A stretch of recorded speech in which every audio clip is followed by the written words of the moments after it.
할렐루야. 코로나가 좀 끝나가는 줄을 알았는데 멈추질 않고 더 극성을 부리는 요즘, 우리 사랑하시는 성도 여러분 모두 주 안에서 건강하시고 온 가족과 더불어 하나님의 극진하신 사랑과 은혜와 축복을 풍성하게 받으시기를 예수님의 이름으로 축원합니다. 오늘은 지난 시간에 이어서 신약성경 마태복음 13장 이제 13-4편으로 이어져 가겠습니다. 오늘부터는 이제 이 13장에 나오는 예수님의 비유의 말씀을 종합적으로 이제 좀 더 구체적으로 말씀을 드려서 주님께서 우리에게 주시는 그 은혜를 받고자 합니다. 먼저 전체적인 그 배경에 대해서 다시 한번 말씀을 드리고자 합니다. 본문에는 천국에 관한 7종류의 교훈이 비유로 소개되고 있어요. 사실 자비롭고 사랑이 많으신 우리 주님은 가능하면 모든 사람들이 당신의 가르침을 통해 죄를 자복하고 참복음 안에서 진정한 깨달음을 얻기를 원하십니다. 그러나 사악하고 패역하여 영적 불감증에 사로잡힌 유대인들은 회개의 메시지를 선포해도 애통해 하지 않고 구원의 복된 메시지를 선포해도 결코 기뻐하거나 즐거워하지 않았습니다. 따라서 이렇게 영적으로 무지하고 둔감한 자들에게 신령하고 심오한 천국의 메시지는 더더구나 쉽게 이해되지 못할 것이 자명한 사실입니다. 그래서 주님께서는 인간의 이성과 지혜로는 쉽게 깨달을 수 없는 천국의 진리를 보다 분명하고 명쾌하게 이해할 수 있도록 비유를 통해서 말씀을 하셨던 것입니다. 이렇게 비유적인 방법을 통해 소개된 7종류의 각기 다른 교훈이 바로 본문의 7대 천국 비유인 것입니다.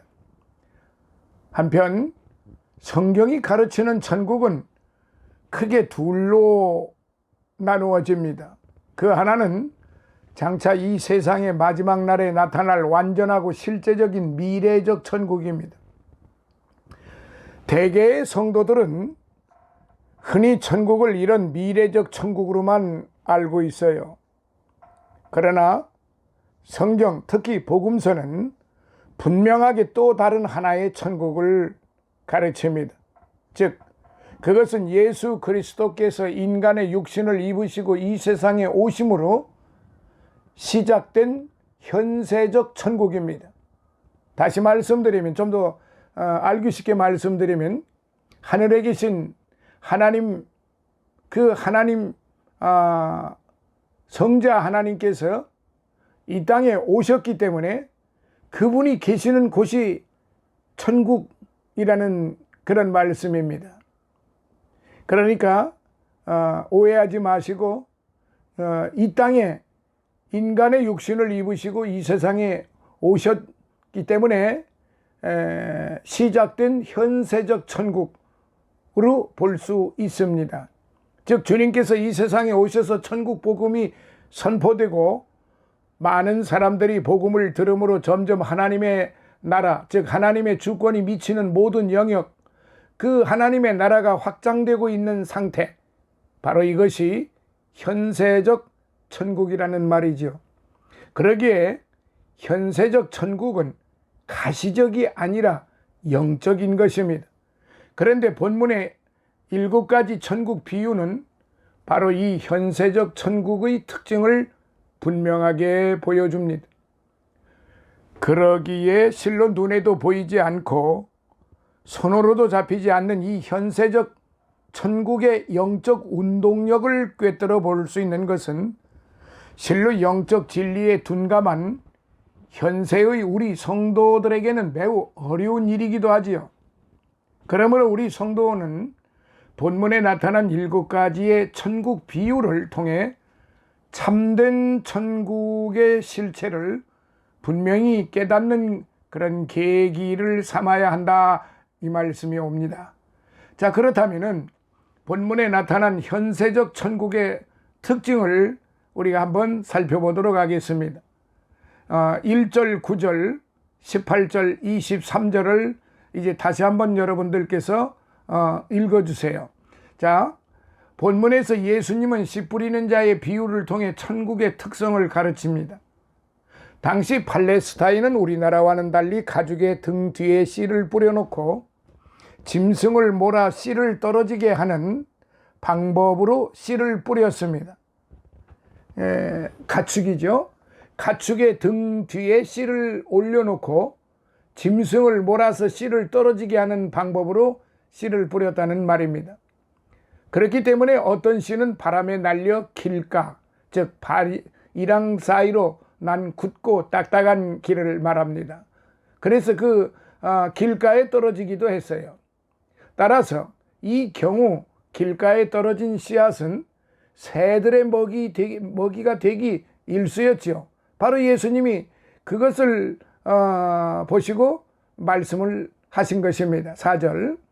또한 어떤 씨앗은 흙이 깊지 않는 밭, 즉 건조하고 강우량이 적은 팔레스타인에는 이런 토양이 많아요. 그렇기 때문에 이런 밭에 떨어져 깊이 뿌리를 내리지 못하는 관계로 햇볕에 타서 말라 죽어버리기도 하였습니다. 5절, 6절. 그리고 뿐만 아니라 어떤 씨는 가시떨기에 떨어져 잠시 뿌리를 내리고 자라다 가시덤불의 기운에 눌려 결실치 못하는 경우도 있지요. 7절. 그러나 좋은 땅에 떨어진 씨앗은 비옥한 땅의 영양분을 충분히 섭취하여 100배, 60배, 30배의 풍성한 결실을 맺었다는 사실입니다. 그래서 8절에 그것을 말씀을 하신 거예요. 예수님께서는 이런 당시 팔레스타인의 농사법을 비유로 하여 천국의 특징을 교훈해 주신 것입니다. 즉 본문에서도 언급되지만 여기 길가에 떨어진 씨앗은 복음의 말씀을 듣되 세상적 학문이나 지식, 자신의 인생 경험 등으로 인해 아예 처음부터 말씀을 배척하는 강팍한 심령을 가리킵니다. 18절. 그리고 또한 돌밭에 뿌려진 씨앗은 일시적 감정으로 인해 당장에는 기쁨으로 복음의 말씀을 받아들이지만 잠시 후 세상의 환난이나 핍박의 바람이 불어닥치면 즉시로 실족하는 그런 경솔한 심령을 가리킵니다. 20절, 21절. 이는 곧 겉으로는 복음에 대해 우호적이지만 실상 그 심령 가운데에는 말씀의 능력과 믿음이 없는 외식적 신앙 상태를 나타내는니다.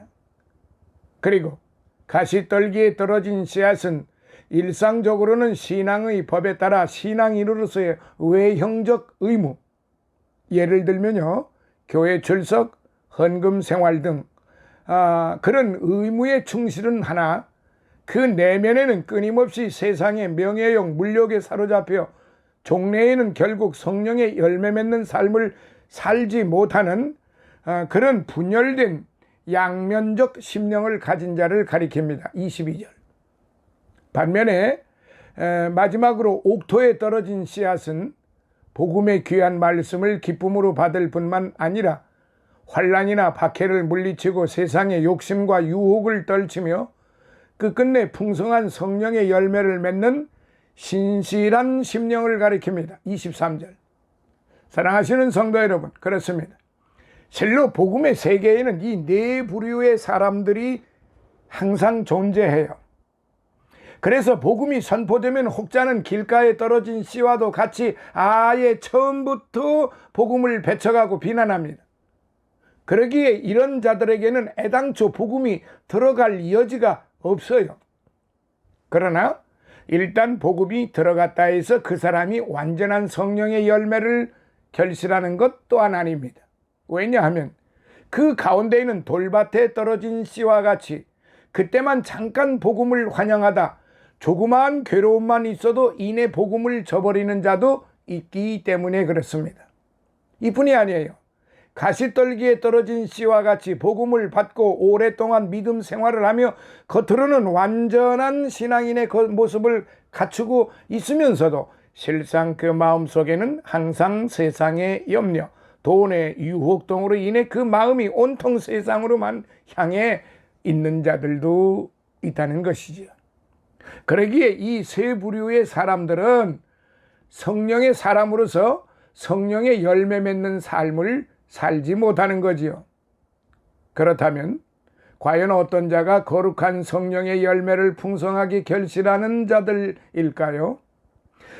그는 복음을 기쁨으로 받을 뿐만 아니라 외형적으로도 신앙인으로서의 의무와 도리를 다하고 나아가 그 심령으로도 항상 성령의 능력과 은혜를 사모하는 자들입니다. 이런 자는 외형뿐만 아니라 그 내면 속에서도 끊임없이 성령과 거룩하고 신령한 교제를 나누는 자들입니다.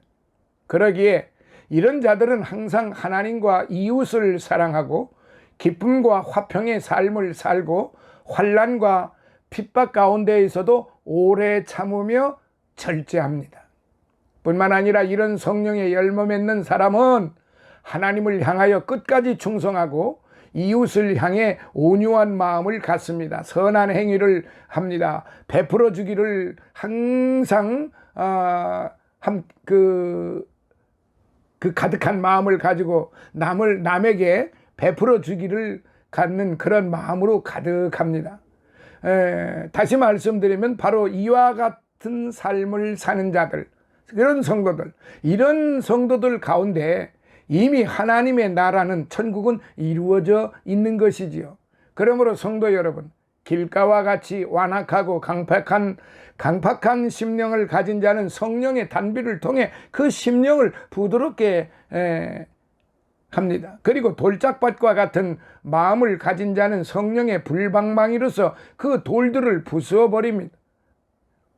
또한 그 마음속이 온통 가시로 둘러쳐져 있는 자들은 성령의 검으로서 신앙의 성장을 회방하는 가시들을 걷어냅니다.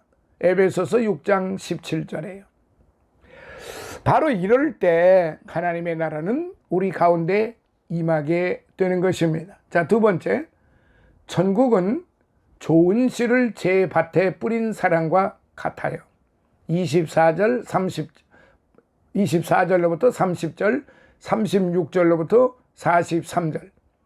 본문에서 주님은 가라지 비유를 통해 현세적 천국의 특성을 교훈합니다.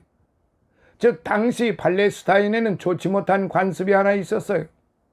그것은 상대방에게 악심을 품은 자가 때로 밤에 주인과 일꾼이 잠든 틈을 이용하여 밭에 독보리, 즉 가라지를 뿌리는 일이었습니다. 27절에. 그리고 팔레스타인의 가라지는 그 생김새가 보리와 비슷하여 이삭이 피기까지는 보리와 쉽게 구분되지 않아요. 뿐만 아니라 이삭이 피었다 해도 그 가라지는 뿌리가 깊어 자칫하면 보리까지 상하게 할 우려가 있었기에 대개의 경우는 추수기에 가서 보리를 추수하고 나서야 비로소 뽑아졌습니다. 29절로부터 30절. 이러한 사실은 이미 이 땅에 그리스도의 복음이 선포되고 하나님의 교회를 통해 천국의 부흥운동이 계속되는 이 현세적 천국의 특징을 분명하게 보여주고 있는 것입니다. 자, 이 부분에 대해서 다시 한번 구체적으로 좀 살펴보면요. 첫째, 비록 그리스도의 초림으로 말미암아 이 땅에 하나님의 나라가 도래하였다고는 하나 이 세상에는 여전히 악이 공존하고 있어요. 25절로부터 26절, 30절. 예수님께서는 25절에서 가라지를 몰래 뿌리고 간 자가 원수라고 말씀하십니다. 그리고 39절에서는 그 가라지를 뿌린 원수가 마귀라고 설명하십니다. 그렇습니다. 비록 사단은 예수 그리스도의 십자가의 죽음과 부활 사건으로 인해 치명적인 타격을 받았습니다. 그러기에 사단은 단지 마지막 날에 있을 최후 심판시 불못에 들어갈 날만을 기다리며 간신히 명맥만을 유지하는 신세가 되었습니다. 그럼에도 불구하고 사단은 최후의 심판 때까지는 세상의 공중 권세 잡은 자들로서 끝까지 하나님의 백성을 노략질하기 위해 발버둥 칩니다. 따라서 사단의 세력이 하나님의 권세를 이길 수는 없지만, 그러나 사단은 마지막 순간까지 어떻게 하든지 사람들을 진노의 자녀요 멸망의 자녀로 삼기 위해 노력을 할 것입니다. 자, 둘째, 사단의 획책은 은밀하여 그 구체적 모양이 드러나기까지는 상당한 시일이 걸립니다. 즉 이는 다른 말로 말하면 선과 악이 그 모양이 너무 흡사하여 쉽게 구별짓기 힘든다는 것이지요. 26절에는 곡식이 싹이 나고 결실할 때에 이르러서야 비로소 가라지의 모습이 발견되었음을 보여줍니다. 한참 자랄 때는 잘 모른다 이 말이에요. 누가 옳고 그른지, 누가 하나님의 백성인지 마귀의 자식들인지 잘 분간이 안 되는 거예요. 한참 자라날 때는.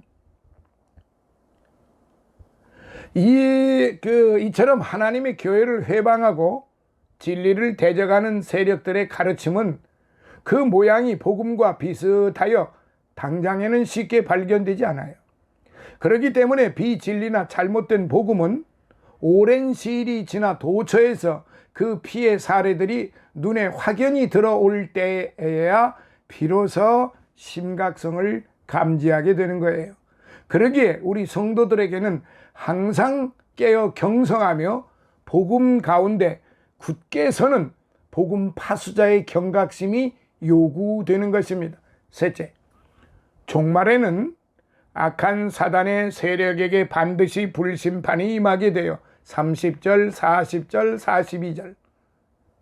성도는 때때로 우리 가운데 존재하는 악한 세력들로 인해 고초를 겪기도 하고 크게 상처를 입기도 합니다. 그리하여 하나님의 나라가 이미 우리 가운데 임하였고 우리는 천국 백성이 되었는데도 어찌하여 우리 가운데 악이 존재할까 하며 심히 실망하는 수도 있습니다. 그러나 주님께서는 반드시 악의 세력들이 종말에 크게 심판받게 될 것이라고 그렇게 말씀을 하셨습니다. 그것도 다시는 회복될 수 없는 영원한 불심판으로 말이에요. 그러므로 사랑하시는 성도 여러분, 비록 이 땅에 악이 횡행한다 하더라도 결코 염려하거나 실망하지 맙시다. 왜냐하면은 이들은 이미 사단과 함께 영원한 불못에 들어가기로 작정된 자들이기 때문에 그렇습니다. 계시록 19장 20절. 자, 이제 마무리를 좀 짓도록 더 말씀을 좀 드려야 되겠네요. 31절로부터 32절에 나오는 천국은 겨자씨와도 같다. 큰 세 번째예요. 제가 지금 말씀드리는 게 천국은 겨자씨와도 같습니다. 사실 겨자씨는 사람의 육안으로는 잘 보이지 않을 정도로 극히 작은 씨앗이에요. 그러나 겨자씨는 1, 2년 사이에 거의 5m 이상으로 크게 자라는 식물입니다. 그래서 예수님께서는 이 겨자씨의 특징을 통해 천국의 특성을 교훈하십니다. 그렇다면 하나님의 나라가 겨자씨와도 같다는 말의 의미는 무엇일까요? 첫째, 눈에 보이지 않을 정도로 자그마한 겨자씨가 1, 2년 사이에 엄청난 과목으로 성장하듯 하나님의 나라의 초창기, 복음 초창기는 비록 미약하게 보일지라도 그 생명력은 실로 엄청나서 놀라운 부흥과 발전을 거듭하게 된다는 것입니다. 이미 우리가 구속사를 통해서 보고 있듯이 실로 2000년 전에 팔레스타인의 갈릴리에서 예수님과 12제자들에 의해 미미하게 시작된 복음 운동은 이제 전 세계 그 엄청난 성장과 위력을 과시하고 있습니다. 그리고 이 천국 확산 운동, 영적 부흥 운동은 마지막 날 그리스도의 재림으로 영원한 천국이 완성되는 그 순간까지 계속될 것입니다. 둘째, 다 자란 겨자씨는 공중의 모든 새들이 날개를 깃들일 그런 정도로 큰 식물이 되듯이 천국은, 즉 하나님의 나라는 상하고 지친 수많은 영혼들이 누구나 안식처로 삼고 쉼을 얻을 수 있도록 만인에게 개방되어 있는 것입니다. 셋째, 이 땅의 하나님의 나라는 세상 사람들의 눈으로 보기에는 경멸을 당할 정도로 지극히 미약하나 믿음의 눈으로 볼 때는 실로 장엄하고 영광스러우며 위엄으로 가득 차 있습니다. 사실 세상 사람들의 눈에는 우리 가운데 이미 임한 하나님의 나라가 보이지 않아요. 그러나 참믿음의 사람은 성령의 역사로 말미암아 부흥에 부흥을 더해가는 복음운동 가운데 있어 하나님 나라의 점진적인 양적 성장을 바라보는 것입니다. 그리고 그 가운데 있어 진실한 성도는 장차 마지막 날에 나타날 영화로운 천국을 또한 바라보고 있는 것입니다. 그러므로 사랑하시는 성도 여러분, 우리는 지금 당장 눈앞에 보잘것없는 겨자씨를 보지 맙시다. 그리고 공중의 모든 새들이 깃들일 정도로 엄청나게 성장하는 그 속에 깃들인 겨자씨의 강한 생명력을 꿰뚫어보는 신령한 영안을 가진 굳센 믿음의 성도들이 되시기를 바랍니다. 자, 네 번째, 천국은 가루를 부풀게 하는 누룩과 같습니다. 33절, 주님은 천국을 가루 서말 속에 갖다 넣어 전부 부풀게 한 누룩에 비유하세요. 그런데 여기서 가루 서말은 약 40리터에 해당하는 양으로서 실로 가정에서 주부가 음식을 만들기에는 어마어마한 양입니다. 따라서 이 엄청난 양의 가루를 누룩으로 부풀게 했다는 것은 팽창하는 누룩의 발효성이 실로 엄청남을 상징적으로 보여주는 것입니다. 이는 결국 눈에는 보이지 않지만 인류의 역사를 통해 끊임없이 일어나고 있는 천국의 내적 팽창력이 강한 힘을 가지고 있음을 교훈하는 것입니다.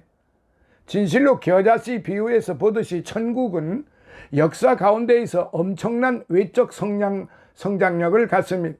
그런 반면 천국의 부흥운동은 내적으로도 실로 엄청난 성장력을 가지고 끊임없이 계속되고 있습니다. 뿐만 아니라 천국의 내적 성장력은 외적 성장의 중요한 원동력이 됩니다. 예를 들면 복음을 통해 한 사람의 심령이 변화를 받고 구원을 얻는 것은 천국의 내적 확장 운동에 해당하는 것입니다. 그러나 내적인 변화가 지속될 때 결국은 놀라운 외적, 양적, 가시적을 말합니다. 성장을 이루게 되는 거예요. 즉 한 사람의 회심이 다른 사람의 전도로 이어지고 이런 전도 운동이 많은 사람들에게로 파급될 때 천국 운동은 놀라운 효과를 이루게 된다는 것입니다. 그러므로 사랑하시는 성도 여러분, 나 한 사람의 변화된 삶이 주의 나라의 확장에 실로 중요한 기초요 초석이 된다는 사실을 결코 잊어서는 안 됩니다.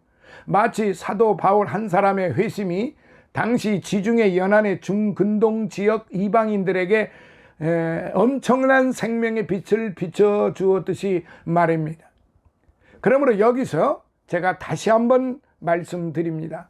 겨자씨 한 알, 겨자씨 그 한 알에서 맺어지는 그 결실이 헤아릴 수 없이 숫자로 헤아릴 수조차가 없을 정도라고 하면은 한 사람의 전도가, 그리고 한 사람의 전도로 인해서 한 사람의 구원받는 것이 얼마나 어마어마한 엄청난 그런 열매를 거두고